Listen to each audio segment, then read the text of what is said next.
आणि प्रकाश कुस्ती चालू होते। दोन महान मल्ल आहेत आणि दोन महान वस्ताद तिथं पंच म्हणून लाभतायत। भागवत सर, या कुस्ती विषयक महत्वाचं नम्र निवेदन या ठिकाणी आमच्या पळसदेवचे कुस्ती कमिटीचे यात्रा कमिटीचे कार्यकर्ते कैलासवासी भगवानराव महादेवराव काळे 2-3 वर्षापूर्वी दिवंगत झाले। त्यांच्या स्मरणार्थ त्यांचे भाचे अतुल वामन गायकवाड महिंद्रा कंपनीचे जनरल मॅनेजर पुणे यांनी 5,000 रुपयाचं बक्षीस विभागून टाळ्या पाहिजे कुस्ती क्षेत्राचा मान राखून आपल्या मामाची आठवण काढत या ठिकाणी अतुल गायकवाड या भाच्याला कुस्ती क्षेत्रावरती प्रेम करत मामावरती प्रेम करत कैलासवासी भगवानराव महादेवराव काळे यांचे स्मरणार्थ 5,000 रुपयाचं बक्षीस माझ्याकडे रोख स्वरूपामध्ये दिलंय। कुस्ती झाल्यानंतर दोघांना 1,000 रुपये। तानाजी एक मिनिट आता ते पंच त्यांना समज देतात जरा थोडं दोघाला समज दिलेला सांगतो। एक मिनिट पंचांनी दोघाला समज दिलेला दोन्ही पंच तज्ञ त्या कुस्तीतले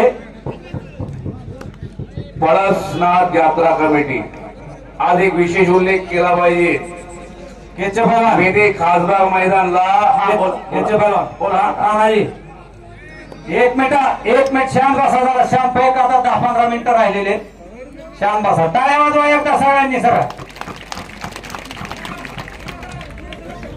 आणि कुस्ती पलीकड चालू झाली। बोला माऊली शैलेश कुस्ती करा बोलू नका रे पंचांना तगडी कुस्ती दोन जबरदस्त कुस्त्या चालू आहे। या महाराष्ट्रातील 4 सुपुत्र खडे होते आज पळसदेवच्या मैदानावरती लढतायत।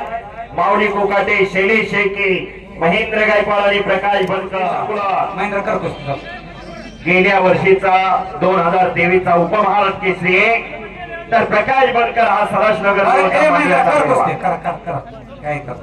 आणि बरं का पैलवानाला माझी विनंती फक्त तुम्ही पंचांचं तेवढं ऐकत जावा। जर पंच जर उद्या कुस्तीला नाही उभं राहिलं तर आपल्या कुस्त्या सगळीकडल्या बंद होतील। म्हणजे माझी विनंती पंचांचं थोडं ऐकत।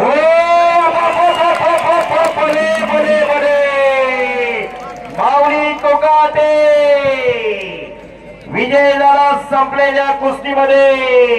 पत्रकार मित्र नोंद घ्या, माऊली कोकाटे विजयी। दोघांसाठी टाळ्या करा जरा सर्वांनी।